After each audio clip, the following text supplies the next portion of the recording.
This is a relay project. Real Talk starts right now. Here's Ryan Jespersen.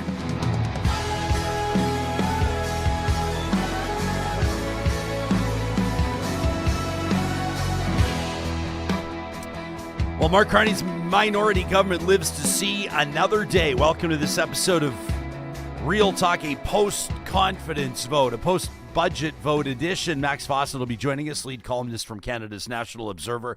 And you know that we'll be jumping into our Real Talk live chat, into our email inbox, talk@ryanjespersen.com, to get to what you have to say about it.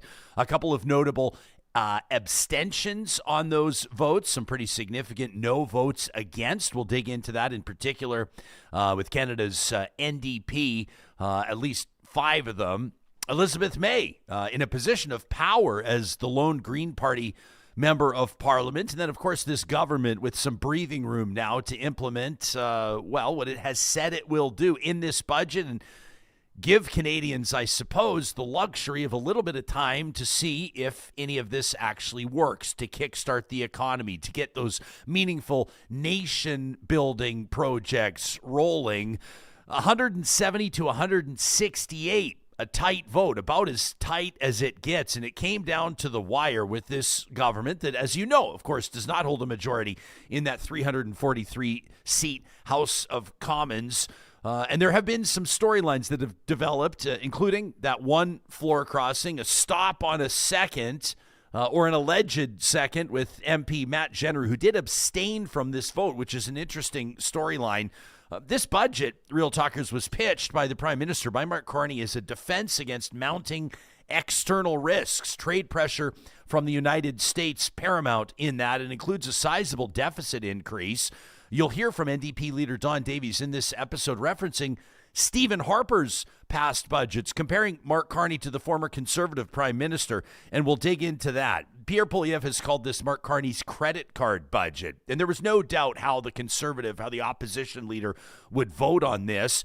But the New Democrats were an interesting storyline, if you ask me. We'll see if Max agrees. Now, the budget still does have some further stages ahead, possible amendments, detailed committee study. So this is not entirely carved in stone. The story is not all written, all said and done. But politically, it's fair to say that this government does remain vulnerable. A narrow win like this is sending a message that alliance buildings or compromises are absolutely going to be necessary moving forward. We'll get to Max's analysis on this, plus your thoughts on it, in a special episode of the show that is being presented by RapidX Financial. This is a made in Canada. This is a made in Alberta Canadian business. If you're interested, if you're learning a little bit more about crypto, about Bitcoin in particular, but it's important to you, as it is with anybody, to work with a trusted source, maybe to interact with real human beings, RapidX Financial is a proud Made in Alberta solution offering crypto your way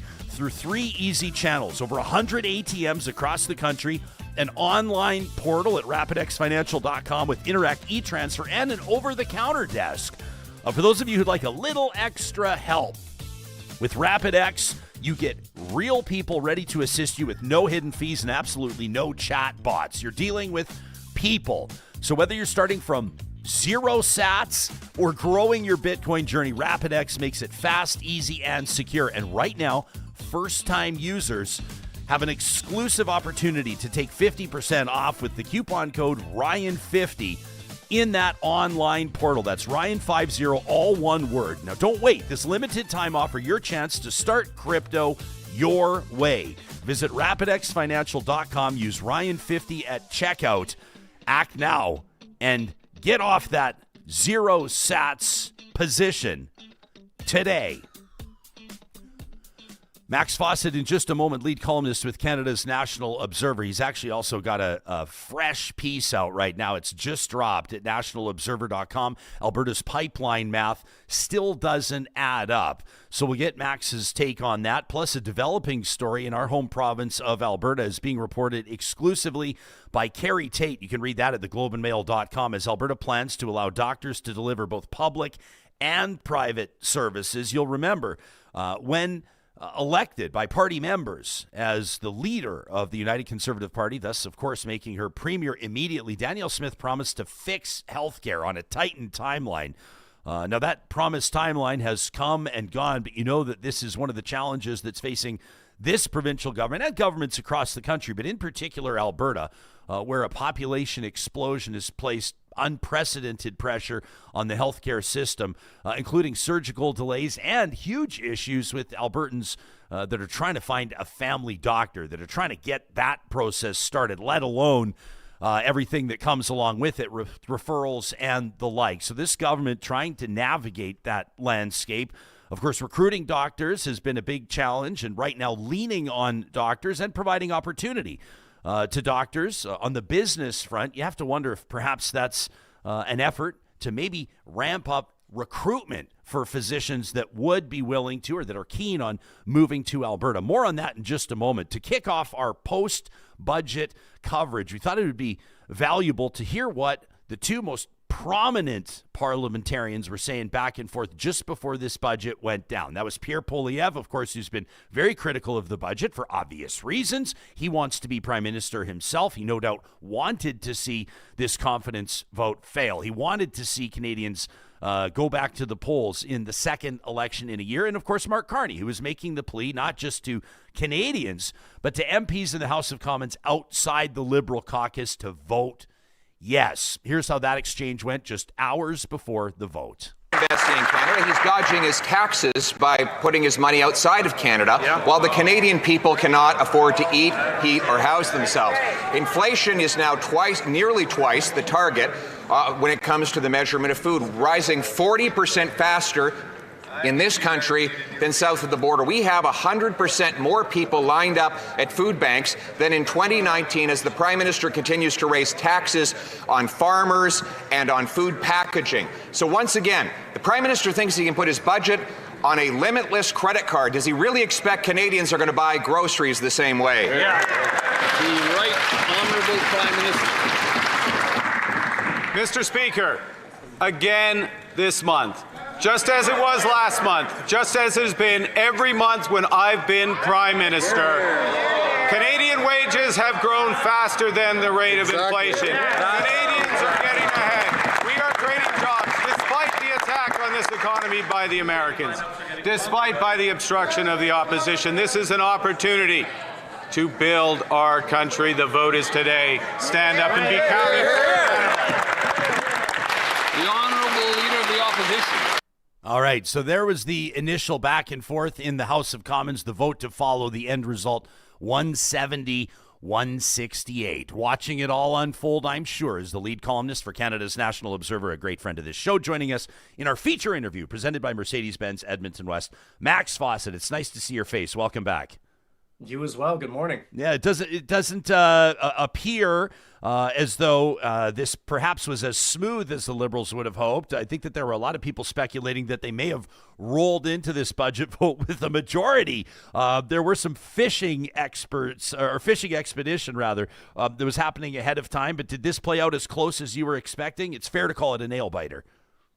It did, but I think I see it the other way. I think it went about as smoothly as they thought it would. I saw a lot of pundits saying that, this could go either way. It's up in the air, and they're not dealing with this the way previous minority governments have in terms of horse trading and making deals. And to me, the body language of Mark Carney, the political body language of him and his government, suggested that they knew they had this in the bag from weeks ago. He was scheduled before the vote to go on an international trip, I believe, leaving today. That's not really something you put in your itinerary if you think you might be heading into an election. I was on a different radio show yesterday with Dimitri Soudis, who is Prime Minister Stephen Harper's former comms director, and he was sort of saying how, the NDP might waffle and Elizabeth May is going to vote against it. And I said, no, she's probably going to vote for it. And she did, because I think she got something out of the Prime Minister that gave her a fig leaf to move forward with it. But I don't think anyone outside of the Bloc Québécois really wanted an election here. Even Pierre Poilievre, obviously rhetorically he wanted an election, but I don't think this is the best moment for him to be going back to the polls in part because he's still way less popular than the prime minister. He has done nothing to change that. And in part because Donald Trump is still sort of out there menacing, lurking, and he is a winning issue for the Liberals still, I think. So, Poilievre may say he wanted an election, but I think he would prefer this happen somewhere else down the road after his leadership review, and maybe when the impact of the American tariffs on us and sort of general chaos, it starts to bite a little more in terms of the economy and in terms of people's paychecks. Okay, we're going to cover Elizabeth May. We'll talk about the NDP, but I want to talk about the Conservatives for a moment. Kind of an interesting moment. Now, two Conservatives did abstain. Shannon Stubbs, and we'll put an end, I think, to all of the rumors and the rumbling around this. This from her official account on X. This was confirmed by her team right around the time that this was all going down, and as a matter of fact, reiterated again this morning on the 18th of November that MP Stubbs has been on approved medical leave in the early stages of recovery. As a matter of fact, at the Royal Alexandra Hospital right here in Alberta's capital city, Max, recovering from major jaw and chin surgery, and it was known for quite some time. That surgery had originally been set for last spring, but it was postponed when the election was called. I don't blame her team for pointing that out. They said when it was rescheduled, very few surgical dates available. So that's why Shannon Stubbs says her team abstained from the vote on a major medical leave. Matt Genereux, an interesting abstention. Folks will remember that it was rumored that Matt Genereux had met with the Prime Minister, had spoken with the Prime Minister. There were rumblings that the longtime Conservative politician, both provincial and federal politician, was considering crossing the floor. Rumored to have encountered pressure within that Conservative caucus, though he insists that coercion did not play a role. He says it was his family and desire to spend more time with his family, which is kind of what they all say. When he said that he was going to retire, he'll retire officially this spring, but he did have a vote, which he did not use. He abstained from the vote. And then there were two other MPs, including the House Leader for the Conservatives, Andrew Scheer, along with Scott Reid, who were waiting. They were waiting, and after the NDP voted, and they kind of knew what the landscape was, here we'll show you Andrew Scheer in the House kind of rushing back in, claiming that he was having issues with voting electronically, and Andrew Scheer was sure to get in his no vote after the fact, after his other Conservative colleagues had voted. We have an interesting comment here from Jay in our live chat powered by Park Power. Jay says, you know what? He says, actually, the Conservatives caved.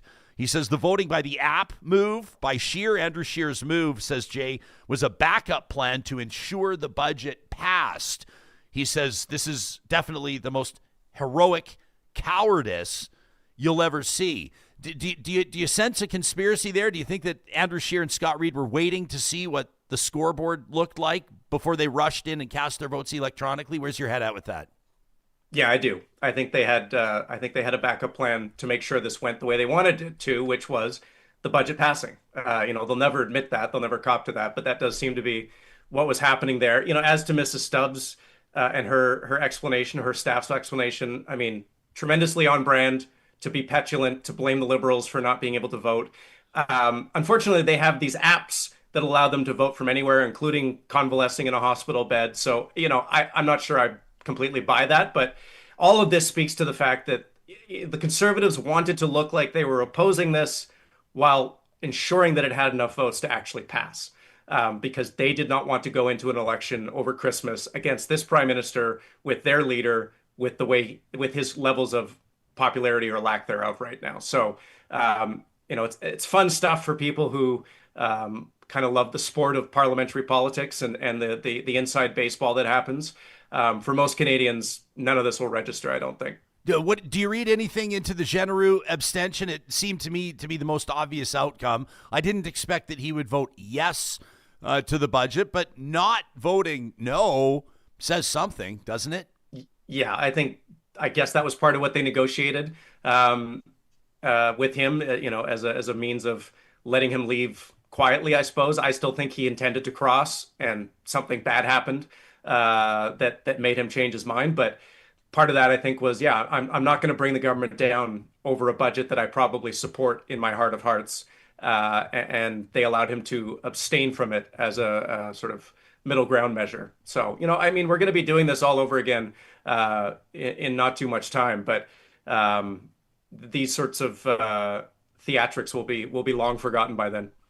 We'll talk about Elizabeth May. The NDP was where this was either going to happen or not happen, but that one vote, I mean, if you're a Green Party supporter, if you voted for Elizabeth May, you've got to be thrilled that one vote out of 343 carries some significant heft. And for a government that has been criticized early on, we asked Minister Olszewski about this in our most recent episode. People can check out the November 17th episode where she leads us off before we check in with Supriya. Talk to her about this government's reputation earned early on, rumblings within the Liberals' environmental caucus that this budget doesn't do enough for the environment, that Carney has disappointed environmentalists to a certain degree by easing up on the gas, on the Liberals' climate incentives and the Liberals' climate conviction. But Elizabeth May spoke to reporters shortly before casting your vote, let them know that she was going to vote yes to the budget, and here's why. I heard overwhelmingly from my constituents and Canadians from coast to coast that they wanted someone to stop an election happening by accident. That's a place of responsibility. And I heard my own inner voice say, we're at the very edge of it being too late for us to be sure that our own children and grandchildren alive today can live in a livable world where human civilization is sustainable. Without what I heard from the Prime Minister today, I would have voted no. I didn't like the idea of ducking and abstaining, although that was a possibility. I wasn't afraid of an election for me personally, for the Green Party. But the answer is, I heard a firm commitment to something I hadn't heard before from Mark Carney, Prime Minister, that I'd heard previously from Mark Carney, former Governor of the Bank of Canada, former Governor of the Bank of England, former Special Envoy for Climate Finance to the Secretary General of the United Nations. I heard a firm commitment we will meet our Paris targets. That requires action very soon because the first target we're going to hit is 2030 and then 2035. Legally binding treaty commitments and a commitment to do far more that we've heard in the budget with funding for the Kunming Montreal commitments to nature, to stop beating up on Mother Earth and start the process of CPR. So, against what I had expected to say to you today, I'm going to vote yes. For the country, for the planet, and for my hope in the future. The Liberals can't count on me voting confidence in the government again without delivering on the words I heard. So there you have it. Not lost in that, I thought it was pretty significant, is the tiny little bit where she lists Carney's CV. She kind of goes through his previous roles. And I don't know if that sounded to me like she was signaling to either Green Party supporters or just signaling to the rest of Canada that she has confidence, generally speaking, in the Prime Minister's ability to deliver an intuitive or appropriate budget. I don't know, dropping the Governor Bank of Canada, Governor Bank of England, etc. But this is like best case scenario for the Green Party, isn't it? I mean, with one seat out of 343 to carry this much influence, where the Prime Minister's sitting down with her and making tweaks, making adjustments based on their top priorities to be able to continue to operate. It's not a bad position to be in, relatively speaking. No, for a party that has one seat, this is about as good as it gets in terms of maximizing your political leverage.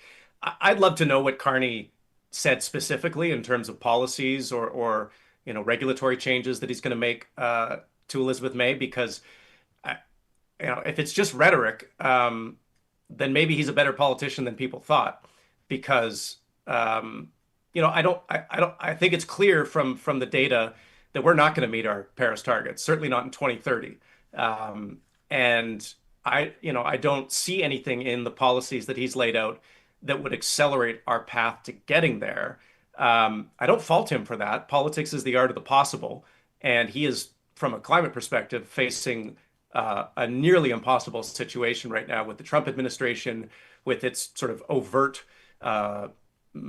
advocacy is not even the right word, bullying around, pro-fossil fuel policies and pro-fossil fuel politics.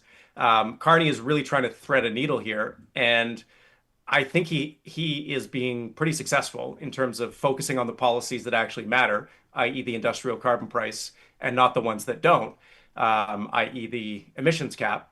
But I don't think that would be satisfying to Elizabeth May. So I do wonder where the disconnect is, or what the distance is between what he said and what she heard.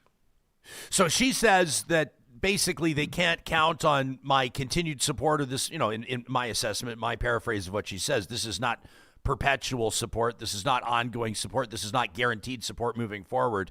We're going to have to see this government delivering on these files. Now, we're talking about Paris targets 2030. That is like light years away in political time measurement, right, for a government. But what would you expect to see this government do right out of the gates in order to keep that one vote, maybe aside from getting a couple of more MPs to cross the floor so they don't have to worry about this type of thing anymore, getting it into majority territory? What's one thing? I mean, you've talked to us about this government musing around lifting the emissions cap. That would be a move in the wrong direction if you're Elizabeth May, right? So how does Carney find the sweet spot through all of this? The sweet spot is on industrial carbon pricing, and specifically on the credit market. And this gets really wonky, and I won't get too deep into it. But basically, the Alberta government, because it has been alligator arming the industrial carbon price in Alberta, has essentially flooded the credit market with low-cost credits. And so, while the headline carbon price may be, $90 a ton, $105 a ton, the effective price that companies are paying right now is much, much lower than that. So the best thing that Carney could do to advance the work of reducing emissions in Canada is cleaning up that credit market, is getting the credit price closer to the headline price. And he needs Alberta's help to do that. And that's where the grand bargain comes in. He is going to trade the elimination of the emissions cap, maybe some other regulatory changes. And I would assume, and I'm sure we'll get to this later, vague, broad support for another pipeline in exchange for Alberta putting an end to the malarkey that it has been doing to the industrial carbon price. And we'll see if Danielle Smith goes along with that. It may be too complicated for a lot of her sort of UCP supporters to get mad about, because it really is kind of wonky and nuanced. But I do think that is the trade they're making. And from a climate perspective, if you're deep in the weeds, that's a pretty good trade. It will get us much further down the road to our Paris targets than an emissions cap, frankly, ever would. Too complicated.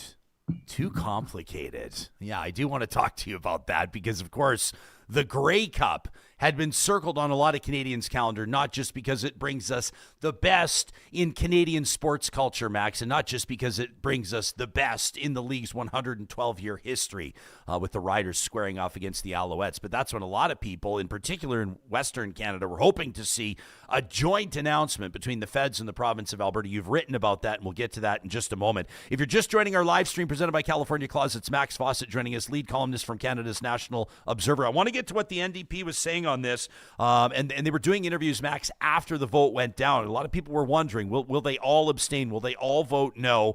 I don't know that anybody was really expecting the NDP to vote yes for this budget, though crazier things have happened. Interim leader Don Davies, flanked by his 6 other colleagues, spoke to reporters shortly after he voted no. Not all of them voted no, but he did.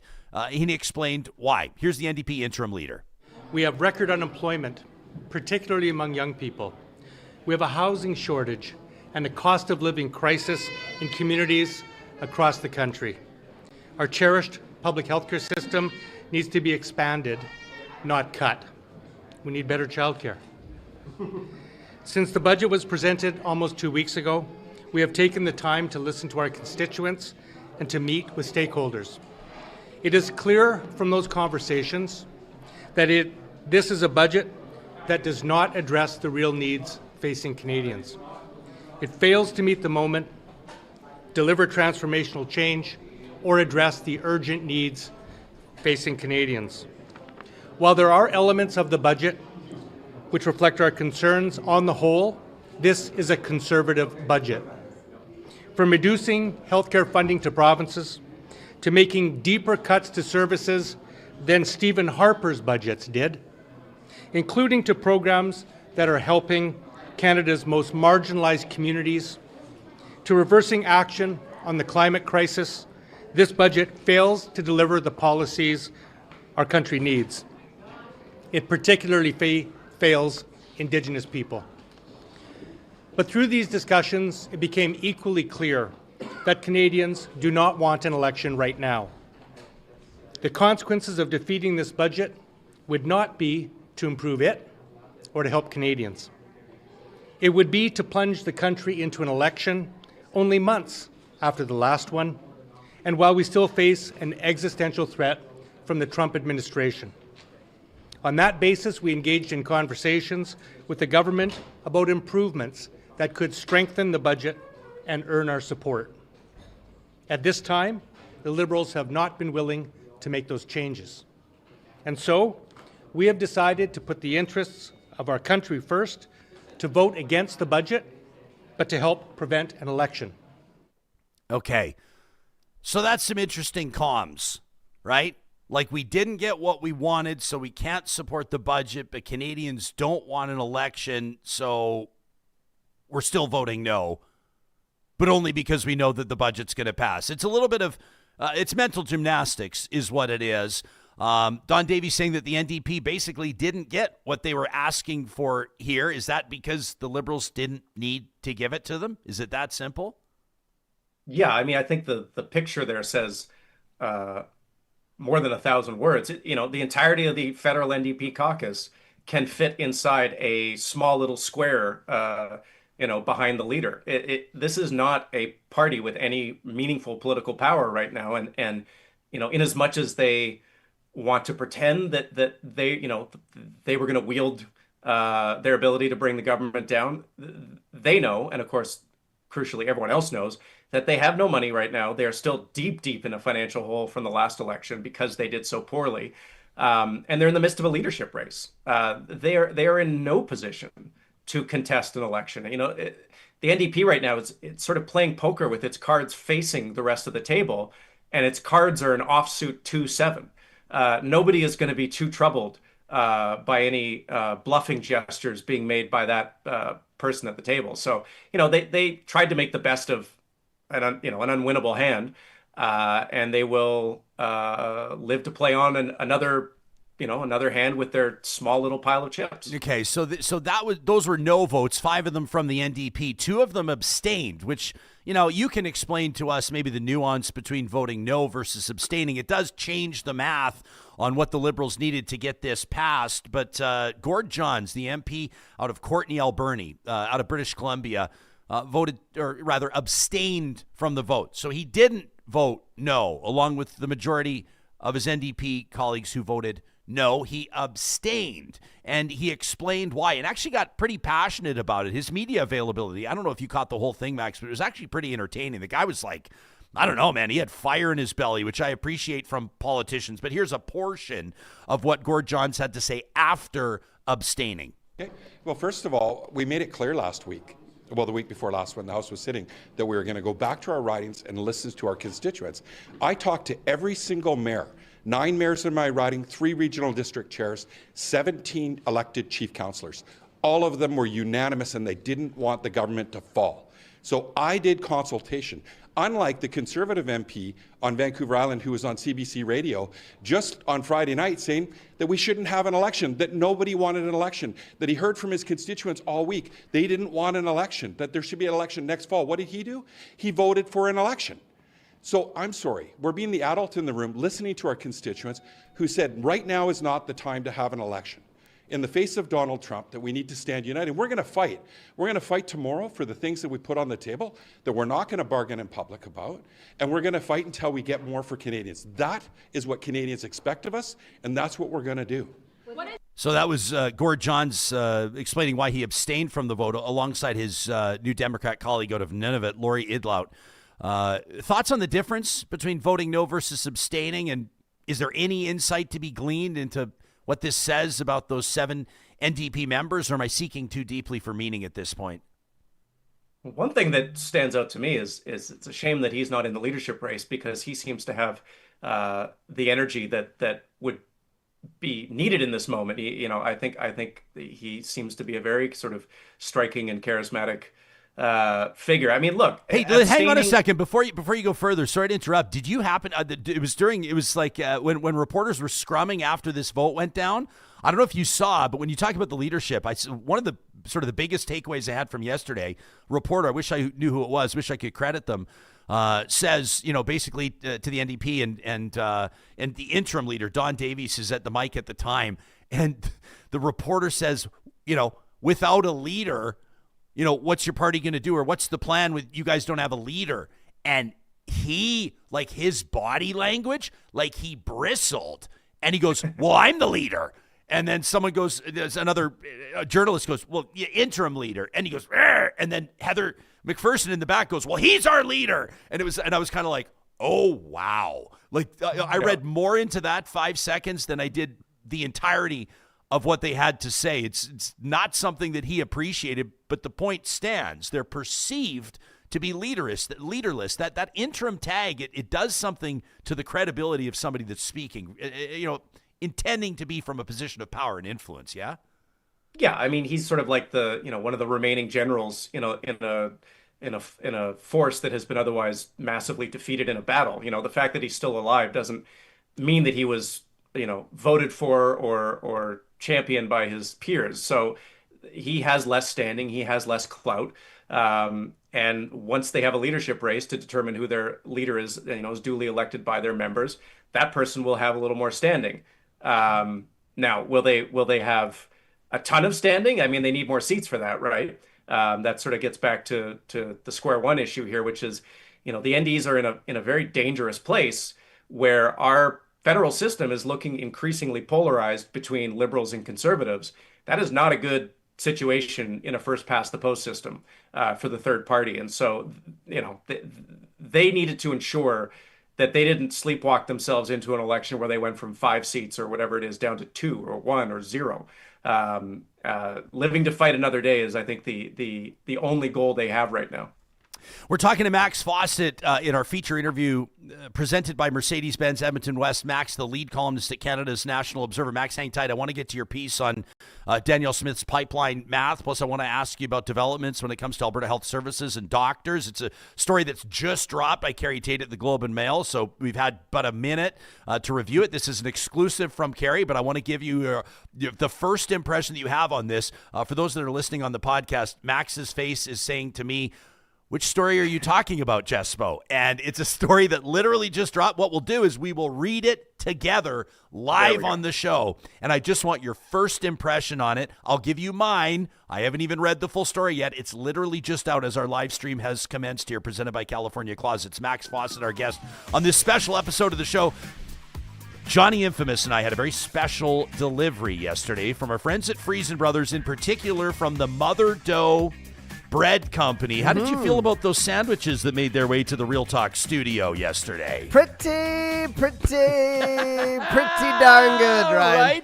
Pretty unbelievable. This is a brand new entity from our friends at Friesen Brothers. They've been around for 70 years, but they have just opened the very first Mother Dough Bread Co. sandwich shop in Edmonton at Winterburn Point. And well, they knew that we needed to know what we were talking about. We needed to have personal experience, and so they dropped off a few sandwiches for us to check out. Now, their sandwich of the month this month is a December to Remember. That's pulled turkey, turkey gravy, cranberry sauce, and mayo. But they've got all the classics as well. Charlie's Classics on their sliced sourdough, the Farmhouse Club with smoked chicken and crispy bacon. That one blew my mind yesterday.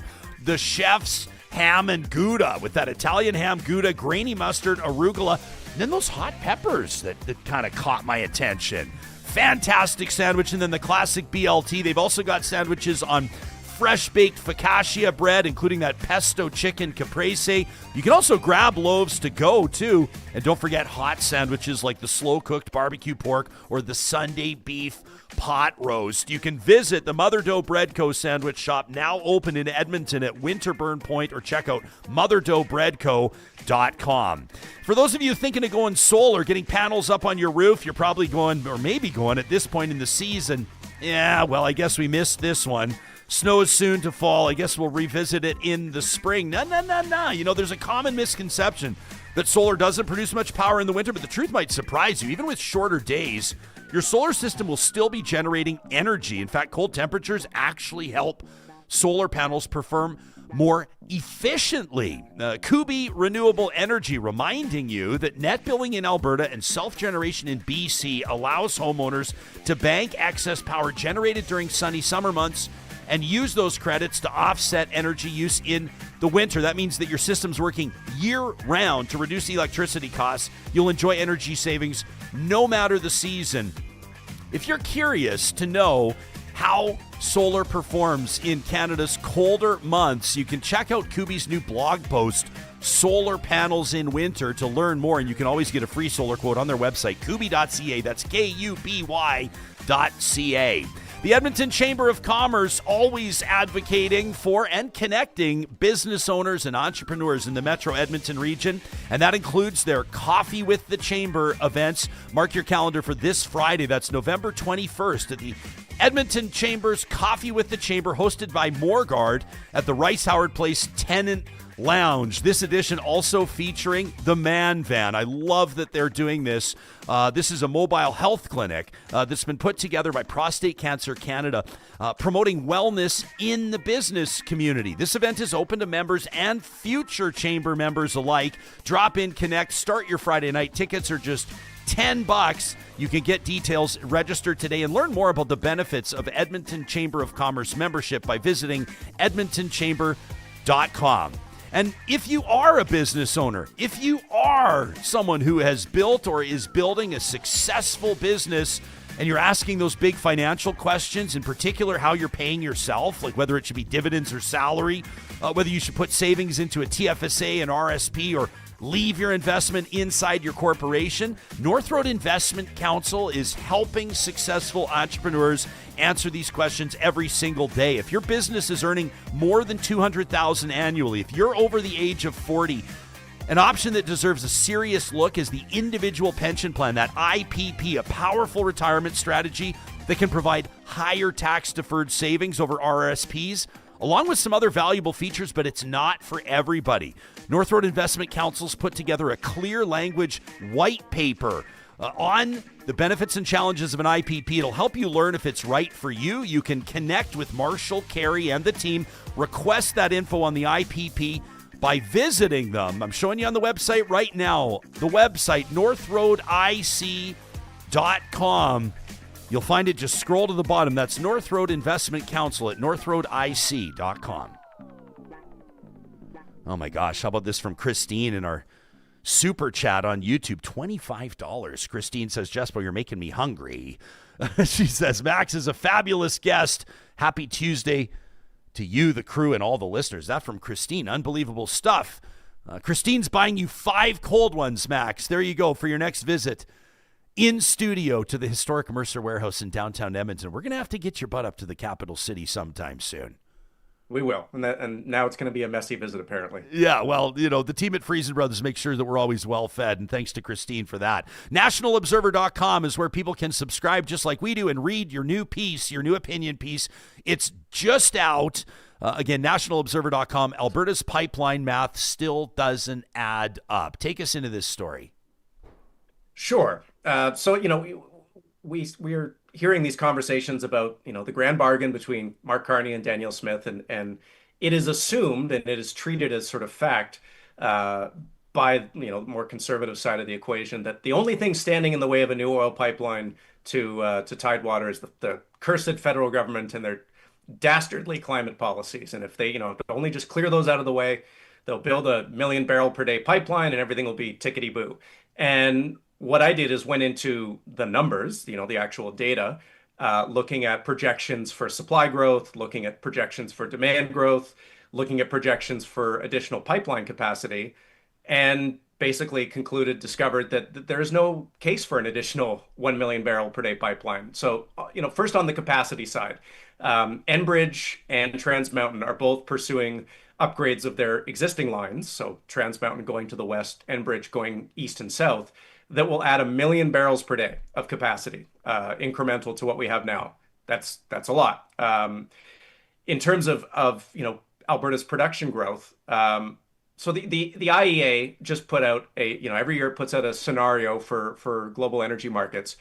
And because of the Trump administration's pressure on the IEA, because the Americans fund a large part of the organization, they brought back something called the current policies scenario. So that's basically if everything stays the way it is now and nothing changes and there is no improvement in technology or climate policy, this is what the world will look like in the future. So this is like the most pro-fossil fuel scenario possible. Under that scenario, Alberta's production only grows 300,000 barrels per day by 2035. Not a million, 300,000. That math is corroborated by S&P Global. It's corroborated by the Alberta Energy Regulator that puts out a forecast every year. All the forecasts do not show Alberta growing its production by, let's say, 1 million barrels per day. Never mind what the Premier has said, which is that she wants to see it doubled by 2035. She has said that repeatedly. She wants to see Alberta's oil production double by 2035. That is not happening. And the reason it's not happening, again, is not because of dastardly policies. It's because oil and gas companies are businesses. They need to make profits. And the kinds of projects you would have to bring on to get that kind of massive production growth is the same sort of stuff that we were building in the 2010s, the mid 2000s, the big oil sands, greenfield facilities. Those break even at 80, 70, 75 US dollars per barrel. Oil prices right now are 60. All the forecasts for the next couple of years show them going into the 50s. And who knows in the longer term? Again, this is assuming no improvement in climate policy, no improvement in electric vehicle technology. I don't know why you would make that assumption, but there it is. If you assume that EVs get better, if you assume that renewable technology gets better, then oil demand might peak. It might peak in 5 years. It might peak conservatively in 10 years, let's call it. That's 2035. Well, guess what? There's no business case for an oil pipeline over and above the 1 million barrel per day capacity expansions that are going to happen in that scenario. The math just does not math. And I have not seen anyone challenge this sort of math, put up their own numbers, and show the business case for it. They don't want to talk about it because they know that my argument is the correct one. So you have, it's been pointed out many times, and not just on this show, but including on this show, that there's been no, as far as anybody knows, no oil and gas player, no big international investor. There's no been indication. There's been no indication that there's any industry appetite for a new pipeline. I'm not saying that it doesn't exist. Maybe it does. I don't pretend to know what's happening around executive boardroom tables when it comes to investing billions and billions of dollars into new energy infrastructure. But why do you suspect, if these numbers are available to and being considered by the province of Alberta, that they would continue to hammer away at this new project? Like, what's behind it? You don't think it's all optics of the fight, do you? You don't think that they're putting something in front of Canadians or in front of Albertans that they know is never going to happen just to prove that they're posturing with the feds? Are they, Max? I think Danielle Smith has made a lot of political hay out of fighting with Ottawa and defending the oil and gas industry. And I think she will continue doing it until it stops working. I think, the political stroke of genius here is that the federal government is deciding to call her bluff and get out of the way. They're saying, they see that they see the economic reality here. They understand how the global oil markets work. And Mark Carney is basically saying, you know what? I'm not going to be the boogeyman here. I'm going to get out of the way. You go ahead. You try to build this new 1 million barrel per day pipeline and encourage upstream companies to fill it with, this much more expensive oil coming from these much more expensive projects. Let's see how that goes for you. rather than being the whipping horse that gets blamed for everything. That didn't go well for Justin Trudeau. I don't think it went well for our sort of broader conversation around energy in Alberta. And I think kind of getting out of the way and letting us have a conversation about the actual business case here is a pretty smart move, and it's a pretty constructive move, because we're going to see pretty soon, pretty clearly, that the impediment was never C-69, it was never the tanker ban, it was never any of that stuff. It's the fact that it costs way too much money to get this volume of oil out of the ground at a moment where, for all of the protestation from the fossil fuel sort of advocacy community, demand may be in the process of peaking. Look at China, look at the developing world, look at the technology that is being deployed there. I've laid those receipts out many, many times. If you're a business, your job is to manage risk and reward. And the risk of overbuilding expensive oil projects that take 20, 30 years to pay out, right as the world might be starting to turn away from fossil fuels, is not worth the reward. These companies have increasingly over the last, call it 5 years, been focused on returning all of their free cash flow in dividends, in share buybacks. Their shareholders do not want them to build these mega projects. They want them to run profitable businesses. And that is what they're going to continue doing. Okay, I want to ask you about something, because there's a couple of interesting stories that are running parallel basically right now, and I'll reference a couple of comments in the live chat as well. But referencing the Wall Street Journal, this is a piece that was published 5 days ago, 6 days ago now. Oil and gas demand, says the IEA, could grow until 2050. That reported, citing the IEA in the Wall Street Journal. Then in the Financial Post, you've got the 2 million barrel divide, the IEA and OPEC at odds over oil demand. The subheading read, the widening gap between forecasts from the IEA, OPEC, and the EIA clouds oil market outlook. In our live chat, East Coast Stoner says, yeah, this is all just a prediction, though. Vamp Fashion says using a fictional peak oil prediction to attack the most effective premier in Canada is laughable. What would you say to Vamp Fashions? And talk to us on the nature of these predictions and different organizations, pretty prominent energy organizations, at odds over where they can see all of this going over the next decade, 2 or 3. Yeah, so that headline that was cited there about oil demand growing to 2050, that's exactly what the Trump administration wanted when they forced the IEA to restore the current policy scenario. The current policy scenarios is filled with kind of hilarious assumptions about how renewable technology, despite improving in efficiency by, let's call it 5% year over year, going forward will not improve at all. It just basically makes all of these unrealistic assumptions to arrive at a prediction of continued demand growth for oil and gas.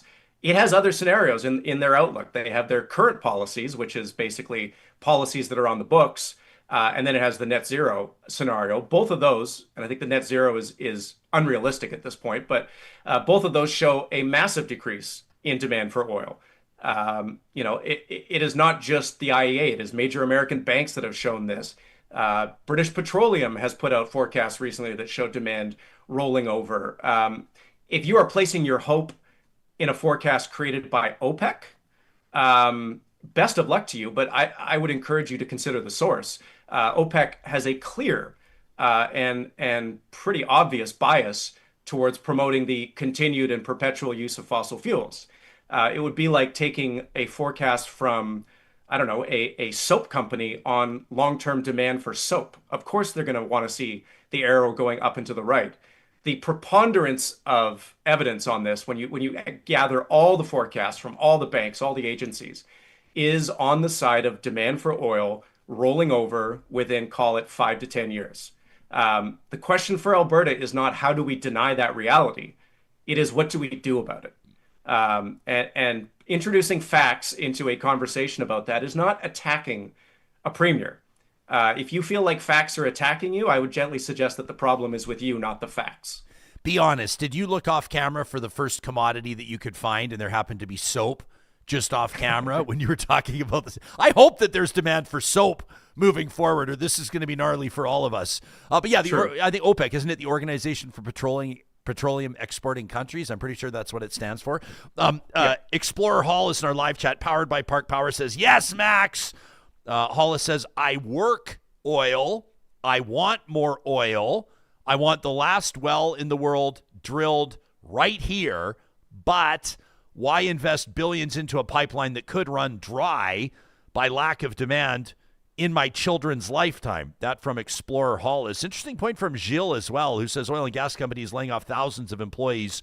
I think of that high-profile one, downtown Calgary. Always hate to see it. I think it was 600 jobs in Calgary in one announcement just about a month ago. Can I just make a quick point there, Ryan? Yeah, sure. It's not just happening in Alberta.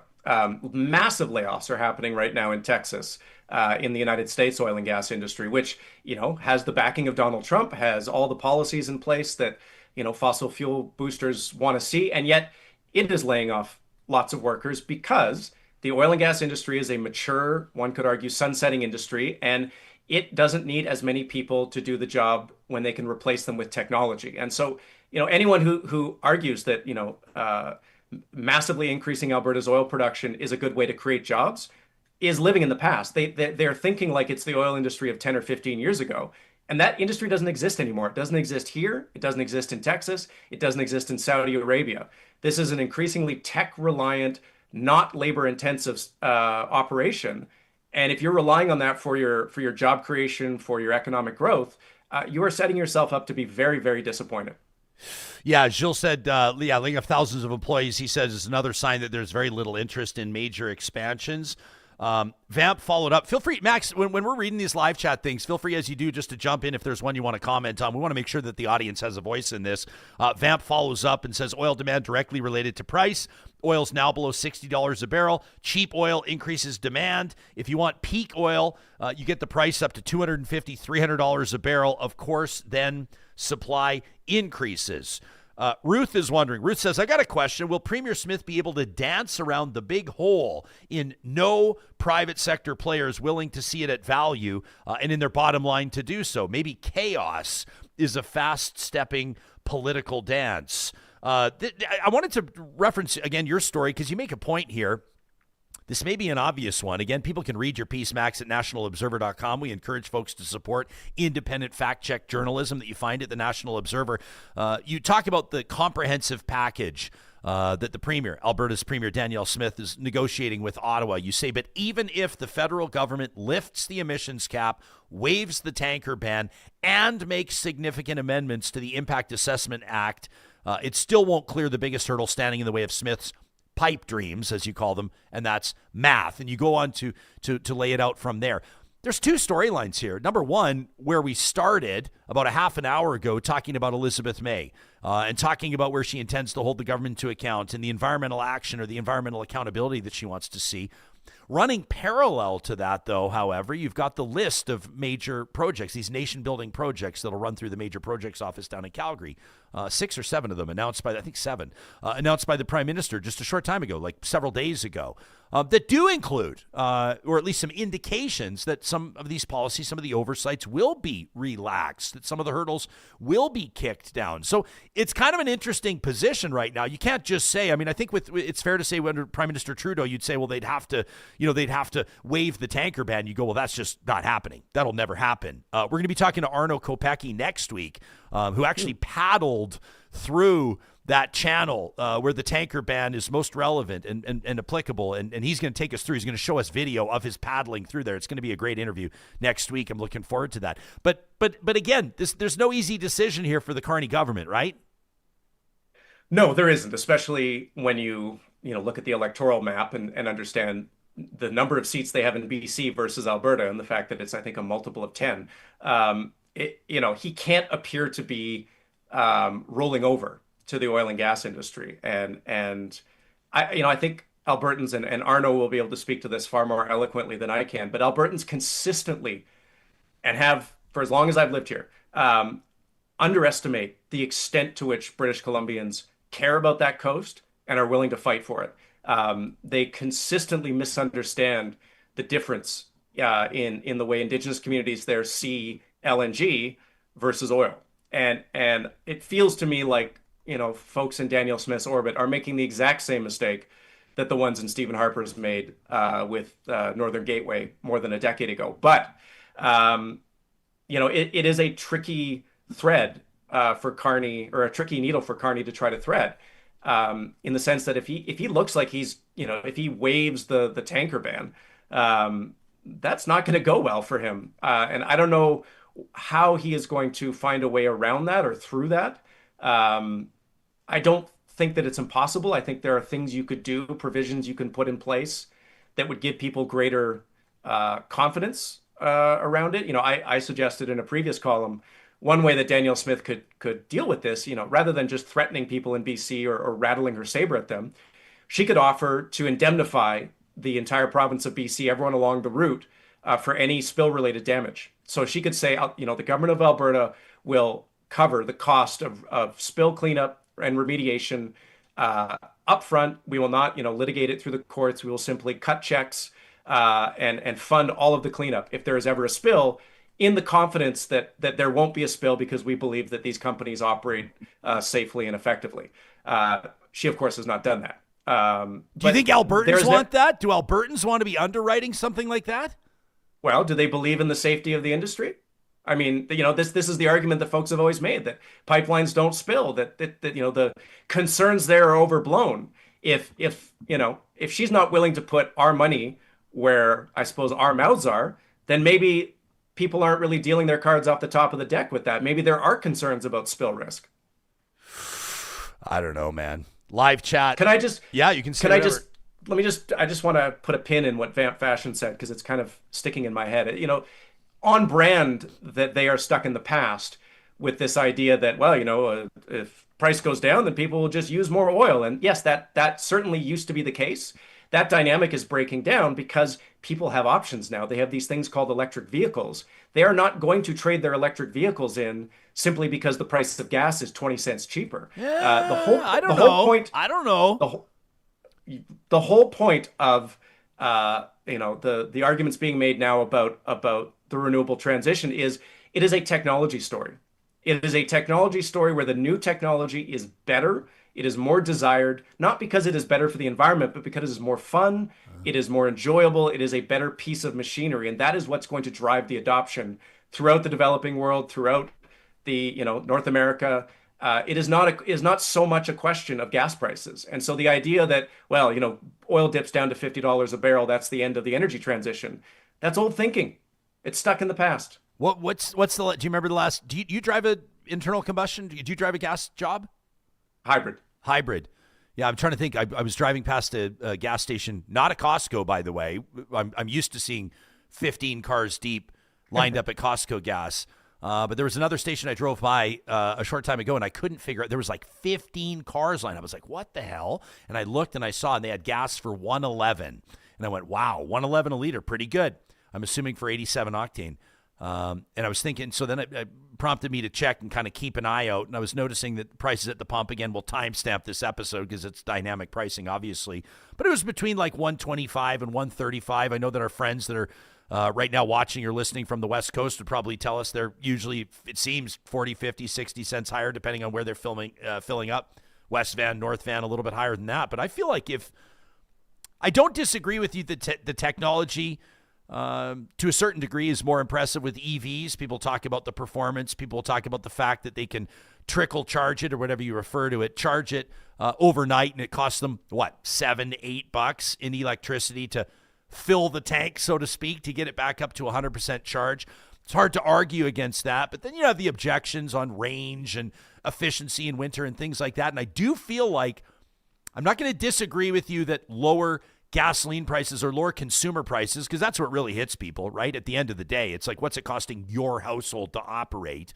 But if gas was down at like 80 cents a liter or 90 cents a liter, I feel like some folks' sense of urgency would dissipate when it came to, upgrading their vehicle or keeping an eye out for their family's bottom line. You know what I'm saying? Like, lower prices decrease or lessen the sense of urgency with people on making a big decision like upgrading or moving forward to an EV.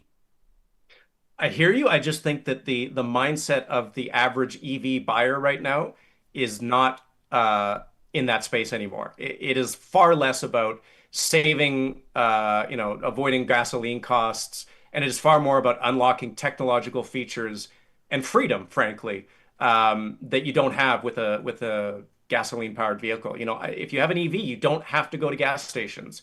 You can, in a lot of jurisdictions, you can make money on your EV by basically charging when it's cheap and discharging when it's not. Like, there's all these things that EVs can do that gas cars just can't.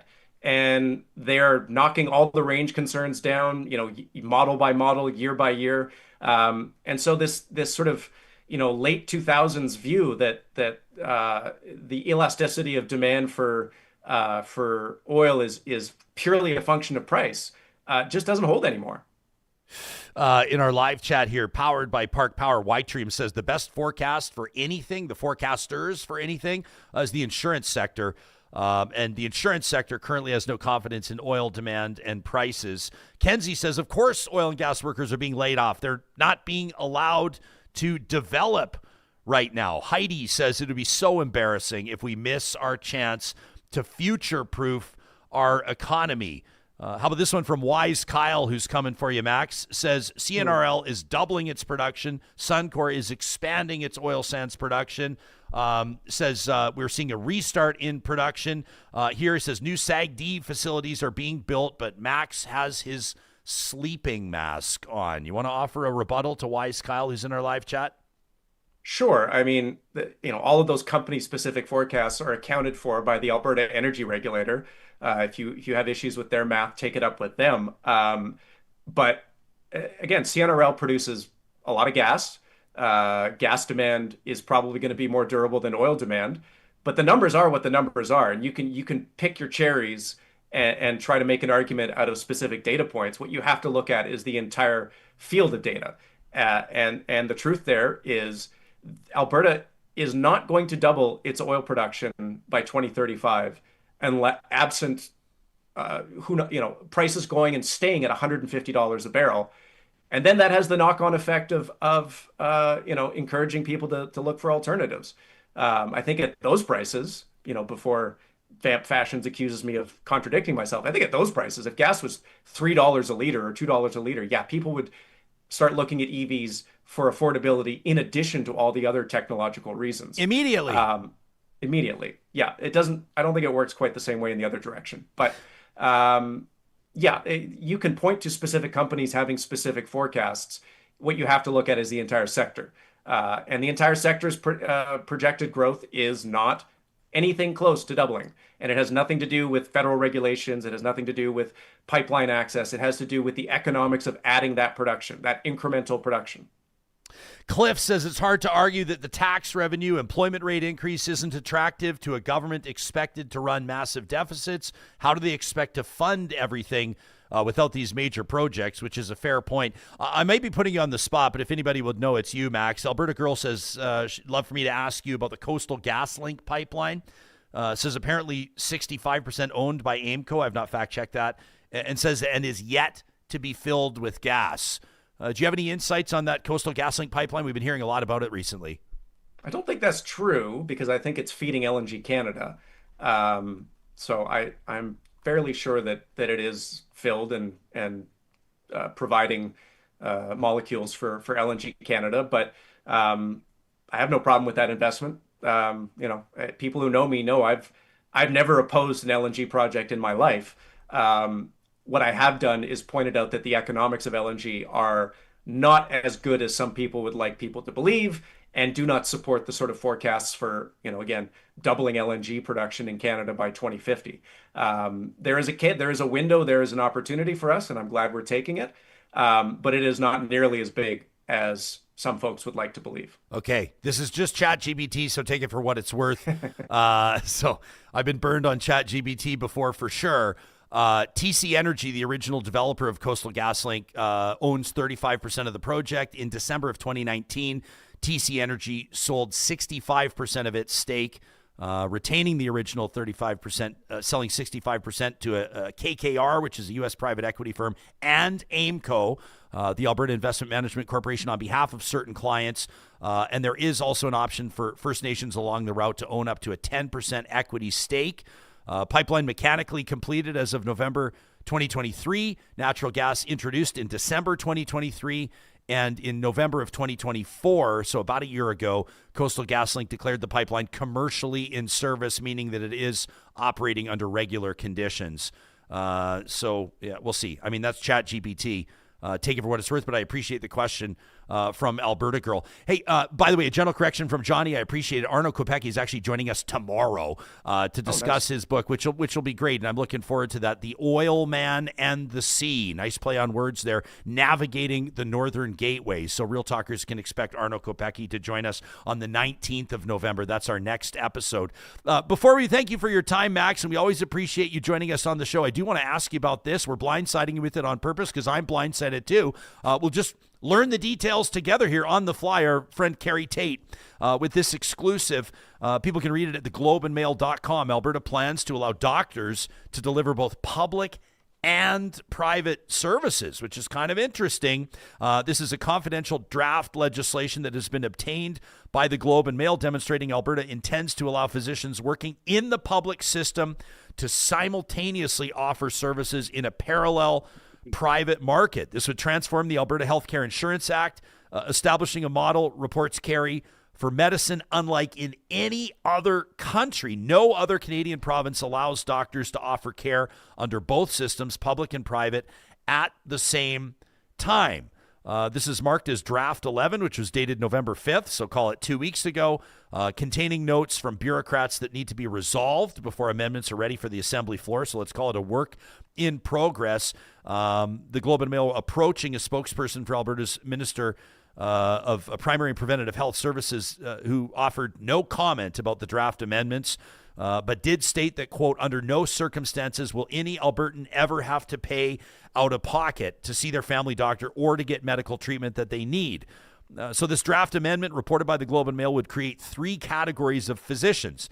Those that are billing the public purse for their services, paid at rates set by the government. Those that are setting their own rates and billing patients privately, in other words, like a private clinic, and those that are toggling or moving back and forth between the public and private systems, which as far as I can tell is the most unique nature of this. Provinces that allow doctors to opt out of Medicare in favor of private billing, and that is happening in Alberta. There was a private clinic in Calgary that sort of raised some eyebrows last year when their business model was, I don't know if I'll say exposed. They're not doing anything illegal. But currently, three physicians in 2023 reported by the Globe had opted out of the public system in Alberta. So it's just a handful out of the thousands. But this is pretty interesting. In Quebec, there have been physicians opting out of Medicare. And experts are saying, or at least the tale of the tape, is that it's making it more difficult for those in need of medical attention without the financial means to access services, which would be an obvious objection here for anybody that would speak out against this sort of a thing.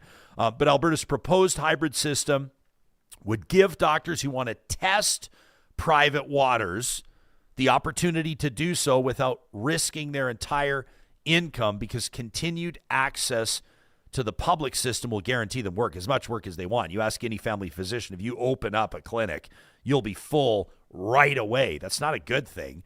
It just goes to show that thousands and thousands and thousands of people can't find a family doctor.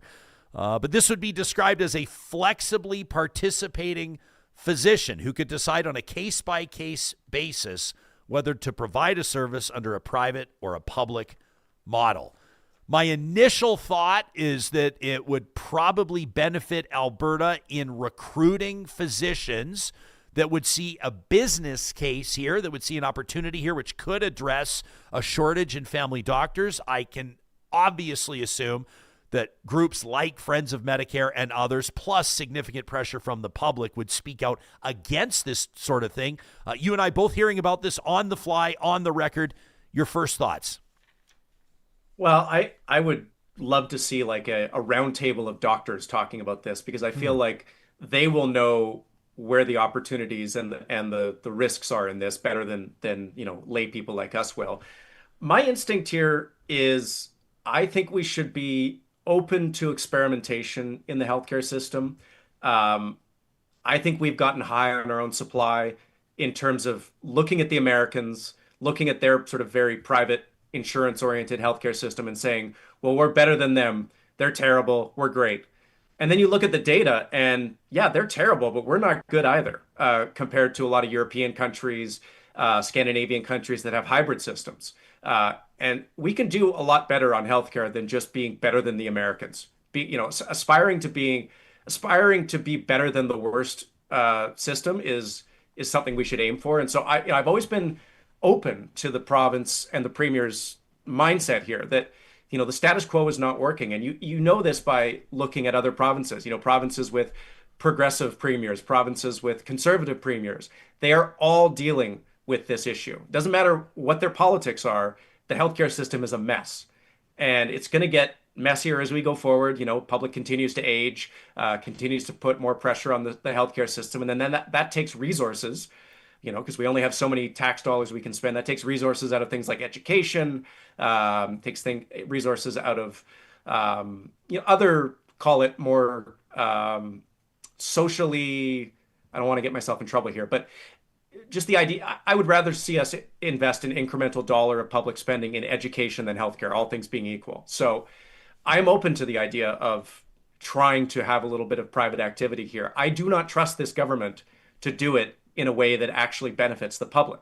Talking about education, you look at the education system, we have these charter schools, these private schools, and what they are doing is effectively siphoning the most engaged parents out of the system and leaving the broader public system and the teachers in it worse off as a result. And I suspect that would be the same outcome in the healthcare system, that the private doctors, the private clinics would kind of skim the milk fat off the top and leave the rest for the public system to deal with. And that to me is the risk. So those are my top of the head thoughts. I would love to hear from doctors. I would love to hear from healthcare practitioners who can kind of put some meat on the bones here.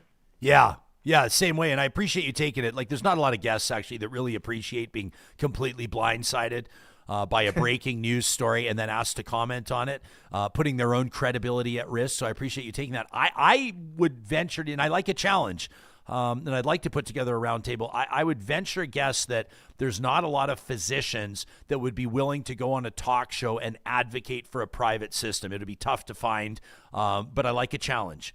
So we'll see if we can make that happen. Super Chat Ken, $5 into the chat right now, says a drink, a cold one, we'll say, for having Max on the show. Says it's always great to see Max bringing it. You can see Max bring it all the time. As the lead columnist at Canada's National Observer, you can subscribe today, if you don't already, at nationalobserver.com, and make sure you read his new column, Alberta's Pipeline Math Still Doesn't Add Up. Max Fawcett joining us in our feature interview presented by Mercedes-Benz Edmonton West. Thanks for doing this, buddy. Always a pleasure to bring it to your audience. Yep, you got it. That's Max Fawcett. You can find him on X as well. I see this from Dubious. Thank you for your YouTube channel membership, Dubious. Says, how come Ryan reads the trolls hating on Max, but won't read anything we ask the UCP when they're on the show? That from Dubious. Johnny's nodding his head. What are you nodding your head at? Nothing. I ask them all the time when people come on the show. I don't know what that means. I actually we take pride in integrating audience questions into all the interviews we had. I know that some of you were upset when we had the Prime Minister on. You said, well, you barely read any of our questions. Yeah, because number one, it's strategic, and I have 20 minutes with them, and I've got 10 questions I'm trying to get to, and it all sort of follows this story arc. But if we see a really good one, we'll read it. And at the same time, a lot of the comments that we get on is like, you want me just to call them names. You want me to be horrific. But when the education minister was on, are you serious?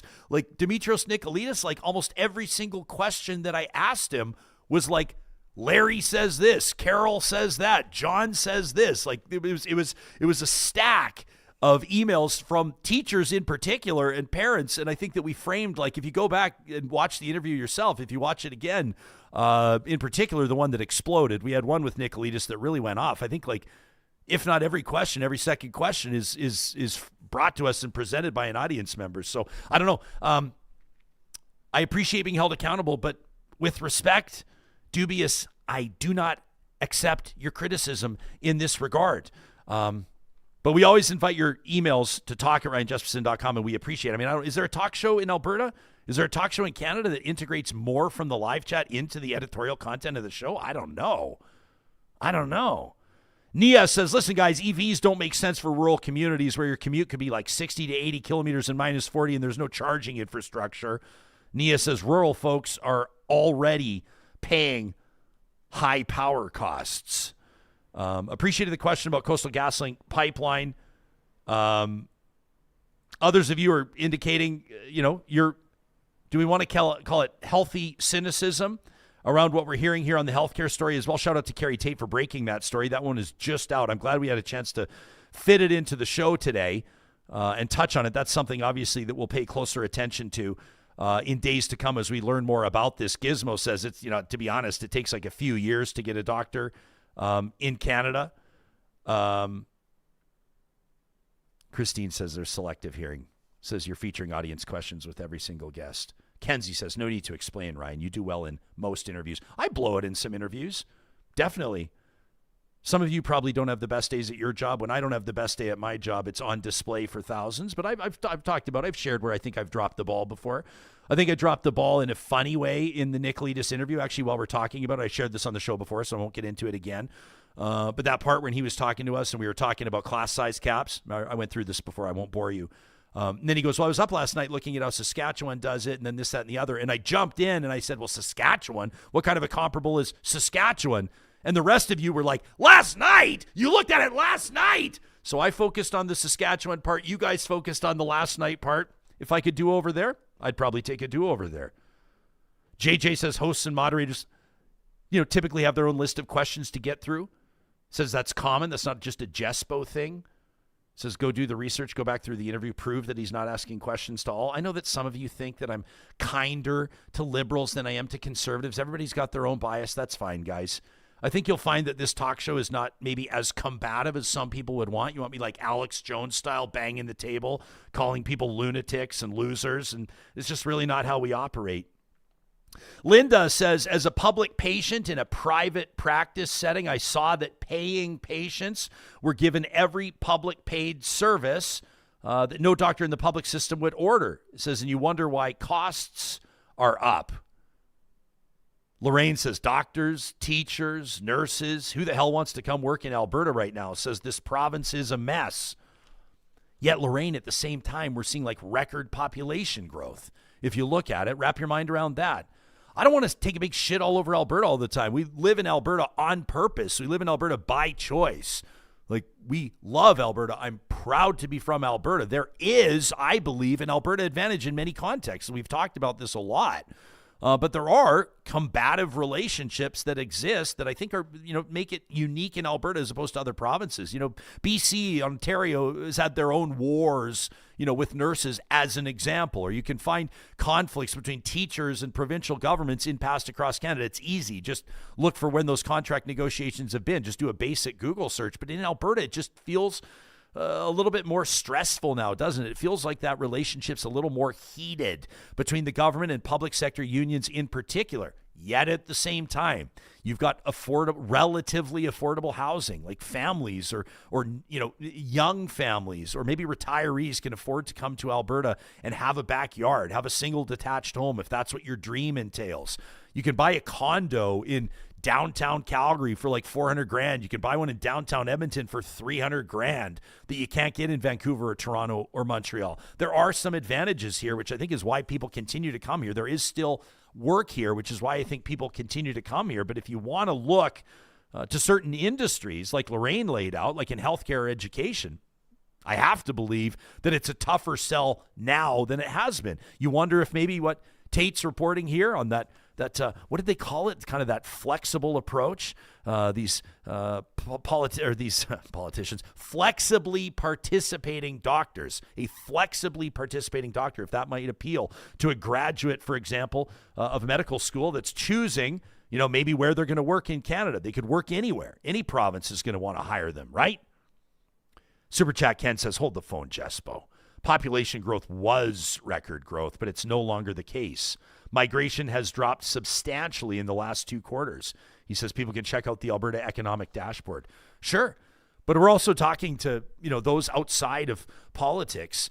I think of like Build Edmonton Metro as an example, or you talk to the Chambers of Commerce, you talk to city planners for that matter, and they're looking at the city plans and at risk of excluding some of the smaller communities. Like when you're talking about, the two major centers in our home province of Alberta, they're planning for cities with populations of 2 million within the next 30 years. Like that I don't think that's going to dry up. If you're looking at it quarter to quarter or month to month, there will be obviously some fluctuation, and Ken makes an important point. But at the same time, bigger picture, you're talking about a province that is bracing for significant population growth over the next 20, 30 years.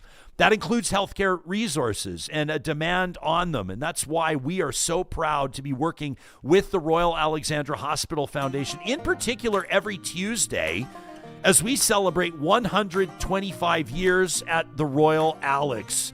And we're sharing stories of the incredible impact that the people at the Royal Alexandra Hospital have made through echoes of the Alex.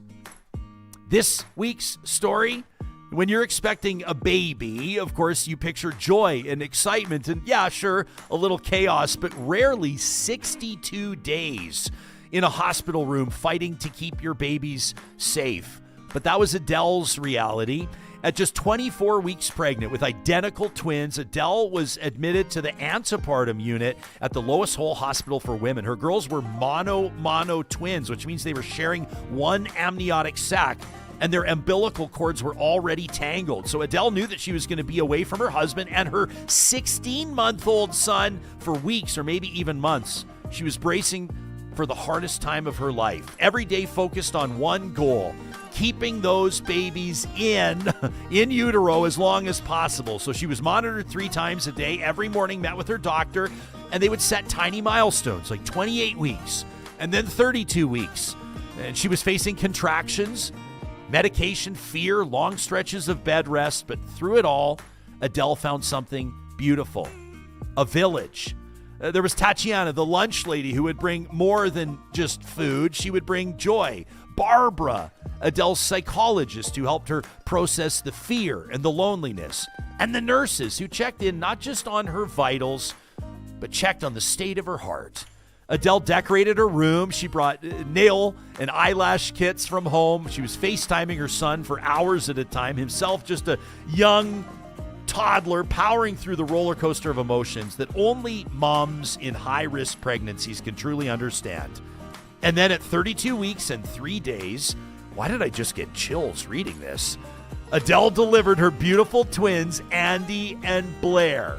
They spent a month in the NICU, and they came home 2 days before Christmas, a true holiday miracle. Adele tells us she couldn't have made it through without the Antepartum recreation programs, those small moments of connection and creativity and compassion that made every day just a little bit lighter. That's Adele's echoes of the Alex. We're celebrating 125 years of care, compassion, and community. To support moms facing high-risk pregnancies at the Lois Hole Hospital for Women, consider a donation today by visiting givetoRoyalAlex.org. Every week, we're featuring Echoes of the Alex, and we welcome your submission to talk@RyanJespersen.com. Tell us how you or your family have been forever impacted by the Royal Alexandra Hospital, celebrating 125 years and looking ahead to the next 125. The show's intrepid producer, Johnny Infamous, flying the plane behind the controls, doing an absolutely fantastic job today. I always look over and I make eye contact with you anytime that we're talking about EVs, anytime we're talking about what would drive people to consider purchasing an EV.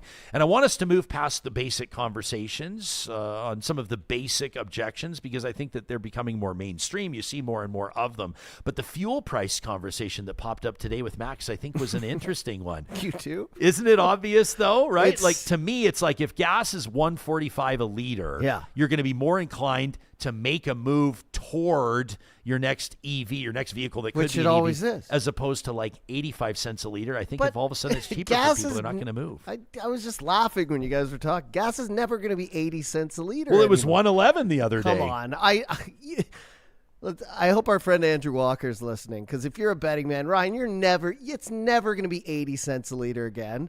I'd bet it'd be $3 before it's 80 cents.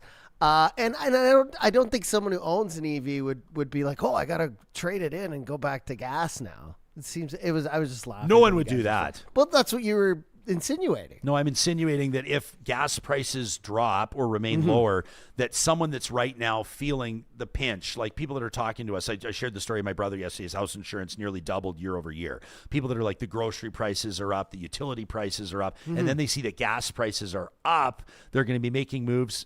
Most typically, I think, moving their household from 2 vehicles to 1. That's one that we hear about all the time when people send us emails. But I think that the sense of urgency, if gas prices stay low, the sense of urgency, and again, low, there's nothing low about where, when I started driving, it was $45.9 a liter. That's because I'm old as hell. But if gas prices are low, the impetus on people, the sense of urgency is less to upgrade to an EV. They're not going to make the move there, right? Yeah. Which is I don't know. on sales trends. Gas prices fluctuate, but I don't think anyone thinks they're going to go to 90, 80 cents again. So I think if you're going for an EV, I agree with Max. I think there's a whole host of other things you're thinking about. You're not just thinking about, oh, I need to save, $75 to $150 a month, even though I'm not negating that that's a lot for some people, especially when they're on fixed income and they have, kids, or you're single moms or dads or whatever. But I just think there's a whole, like, for me, I'm holding on to an aging gas-consuming car that has a pretty big engine, but for now only costs me about $75 a week to fill up. But, I mean, as soon as that sucker dies, I'm going to an EV. And it's not just to save money. It's for convenience. It's for a lot of things. Like, it's for less of the noise. It's for, all the cool features that are inside it. I think is the big one. And yes, down the list is like feeling good about the planet, but this idea that like everyone who buys an EV thinks like they're saving the earth and they want to think they're better than other people, it's not about that at all. I don't want to go for oil changes. I don't want to go to gas stations like Max said. I want to plug in my car once a week, if that. And things about range and the winter. I mean, we've all seen, the experts dispel these rumors now. Like, yeah, you get a little bit less range in the winter, but like cars aren't freezing and batteries aren't starting. That's not what happens. And when am I traveling over 500 kilometers anyways? I mean, yeah, occasionally you go on a road trip or whatever, but the majority of people who are buying an EV, and I hate to say this, I think Alberta Girl is right. They're not in the rural areas. They're living in a city, or they're living 25 minutes outside. Their commute is an hour a day there and back together, and they just want to save money on gas. Yeah. We'll let people know, by the way, if you are considering an EV, that our friends at Kubi Energy install those Tesla power walls and they do the home charging solutions. I should mention that. I don't typically talk about that a lot when we're doing their official mentions. We're really proud to partner with Kubi. But people talk a lot about charging infrastructure. Of course, most people, I think, that own EVs will have at least some sort of solution at their house. Super Chat Ken follows back on population projections, says, don't get me wrong, guys. The growth was very large. He says, I'm just reflecting the current trend. Meantime, Matt's in our chat, powered by Park Power, says, when the city plan was approved in 2020, they expected we'd reach that first growth milestone of 1.25 million residents in 2030, and we're set to reach that by the end of this year. Mark referencing a comment, I think it was from Kenzie, that said, of course, oil and gas workers are being laid off. They're not being allowed to develop anything. Mark says, not being allowed to develop. What a crock. He says there are no hurdles whatsoever in the way. Linda says, I used to be proud to be Albertan. I think Linda left this comment right as I was professing my Alberta pride. And Linda said, I used to be proud to be Albertan. Now we have the lowest minimum wage. We have the lowest per student education funding, a government that fights with everybody except oil and gas, and that punches down on the weakest. It's cruel and vindictive. That from Linda. I get it. I get that some people are choked. I would suggest that my feelings on Alberta extend beyond the current political landscape, and I understand that a lot of times when we talk about this, I asked the education minister about this. I asked Premier about it last time we talked, is like, do you worry that Alberta's reputation is being irreparably harmed by a lot of the stuff that's happening right now? And that's what we're alluding to there. And I think it's a very fair point. It's a completely fair point. Yeah. The pipeline stuff is like, yeah, we all want, I don't think any jobs are being withheld. It's just, I think you said it during the interview, like there needs to be we want to build a pipeline, but where's the money, Ryan? Where's the foreign investment? Where's the other countries that want our oil?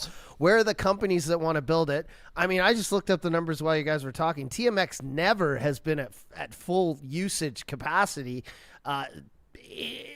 People are estimating maybe by 2028. The highest it ever got was like the high 80s. Like I think 89%. 80% capacity. For a couple months it was going. But like, so what? If we're not using the one we have, which is like, it's a dual, right? We built one beside another one. $35 billion expansion. Yeah.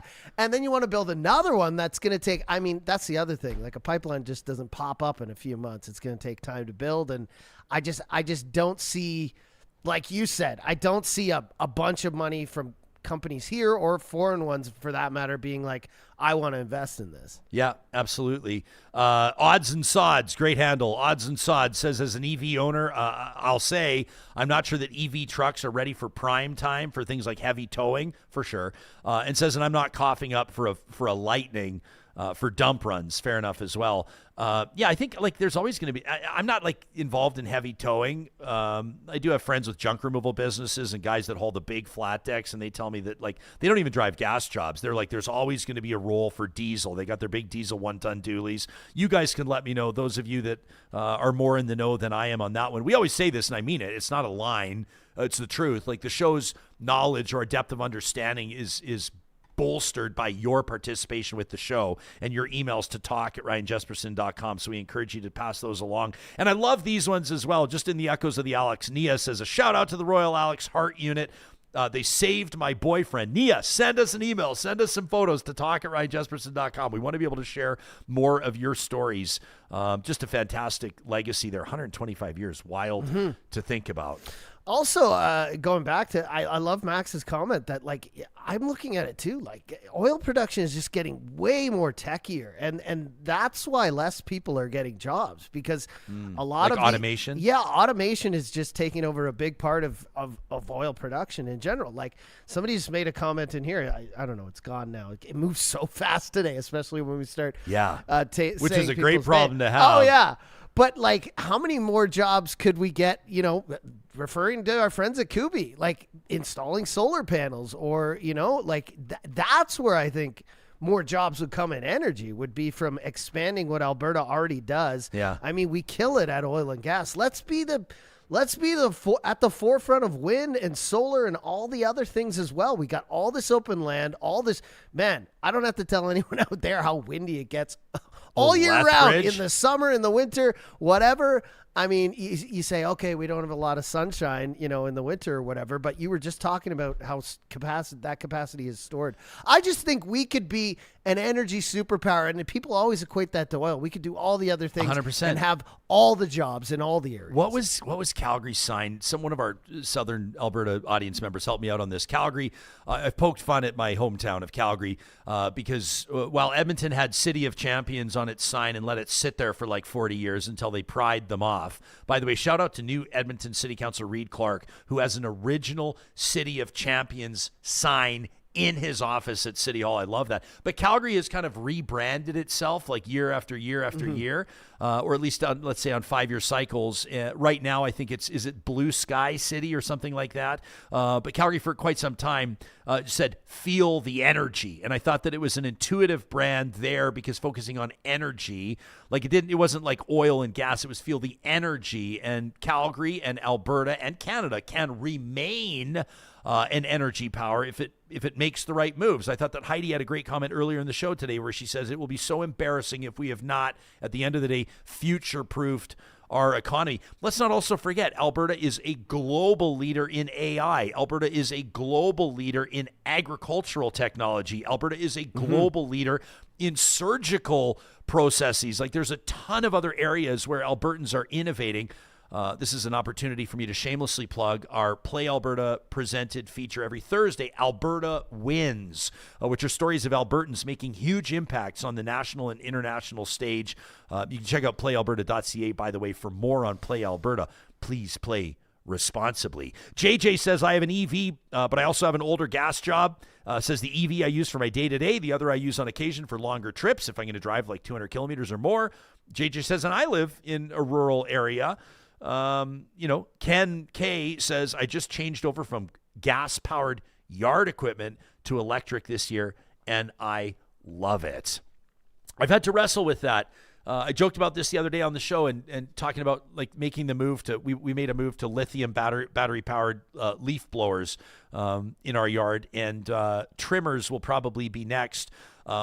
Neighbors never love this, but I've always loved the like ring, ding, ding, ding, ding, ding, ding, ding element of chainsaws and trimmers and leaf blowers. I'm all about the noises. I like the louder vehicles. I think it influences your opinion on EVs. Of course it does. Of course it does. How is that? It's just ridiculous. It's ridiculous to you, but it's not ridiculous to me. This is great that we can have healthy disagreements. Some of you are talking about performance. Obviously, EVs perform better and more efficiently, but the range isn't there. Some of you are saying as soon as the range, is big, then that's something that would influence your position. Rob says the dog mode is a huge EV feature I would love. You know this. We've talked about this before. Mm-hmm. You can put your EV into dog. Is it just Tesla or other cars too, where you can actually leave your dog in the car? They always say if you see a dog in a Tesla with the windows rolled up, do not smash out the windows. And people will actually put signs on their windows that say, don't worry, I'm fine in a climate-controlled environment in dog mode. Rob says, I would love the ability to safely leave my dog in the car while getting groceries. Go to the dog park, do chores in one trip instead of multiple trips. Rob, that's a great point. So that's what would, influence Rob's decision on an EV. Keep the comments coming, friends. We got a ton here. I mean, I guess we could sit here until like 11 or 12 or 1 in the afternoon to read all of your comments on this. I think the point is that this resonates with people. And obviously, it's something that we'll continue to cover. As mentioned, Arno Kopecky is going to join us tomorrow. Arno will be joining us in our live stream. That'll kick off at 8:30 Mountain, 10:30 Eastern. That's presented by California Closets. California Closets wants to remind you, especially at this time of tariff uncertainty and just that sort of a strained relationship with the United States. Is that me putting it gently? That this is a proud Canadian-owned and operated company. You can learn more about it on their website, californiaclosets.ca. This is a company that supports local businesses, and you support local when you work with them, okay? They've always been committed to supporting the local economy, and that's why that each location, including showrooms out of Edmonton and Calgary, design, assemble, and install their custom solutions right here in Alberta using Canadian suppliers and materials in the production of their products. First and foremost, California Closets guarantees everything that they install for life. And that all starts with a free consultation. Nothing to lose to sit down with a California Closets designer, talk about your space, talk about your budget, and see what they can do to get you that custom storage solution that you know you need. You can book that free consultation today at californiaclosets.ca. We're so thrilled to be working with the team at UCAN Youth Services. This year, it's our charity of choice as they work with hundreds, literally hundreds of young people, helping them find a path out of harm's way and onto a path of economic independence. This holiday season, we're encouraging you to visit ucan.ca to make Christmas brighter for UCAN Youth. You can stuff a stocking for a youth entering the workforce. It'll be the little things that make a big difference. A bus pass or warm socks for outdoor work, or even just a coffee card. You can start stuffing a stocking today. Build confidence for a young person in the Metro Edmonton region starting their first job. You can get that process going at ucan.ca.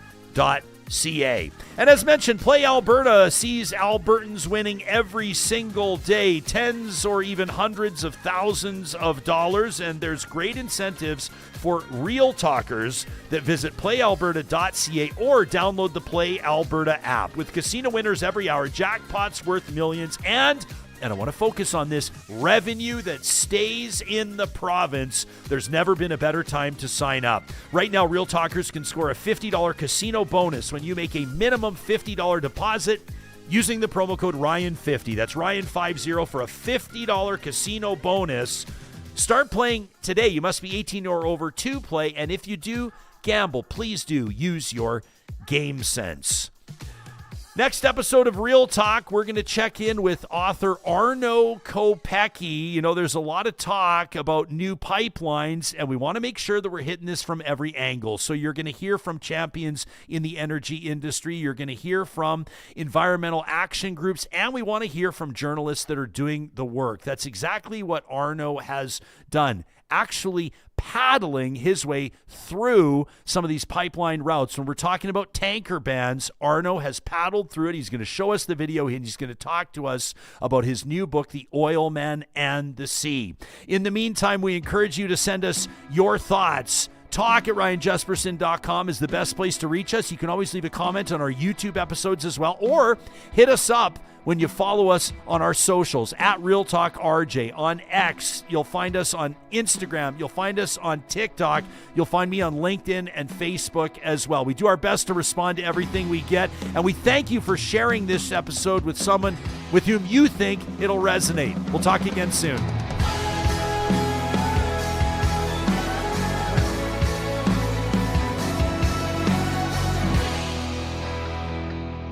Real Talk is hosted by Ryan Jespersen, executive producer Josh Dunford, technical producer John Hicks, general manager Katie Cook-Chivers, account coordinator Lawrence Derlego, human resources Lena Shepard, website design Mike Johnston, voiceover by me, Carrie Skelton, member emerita Julie Rohr.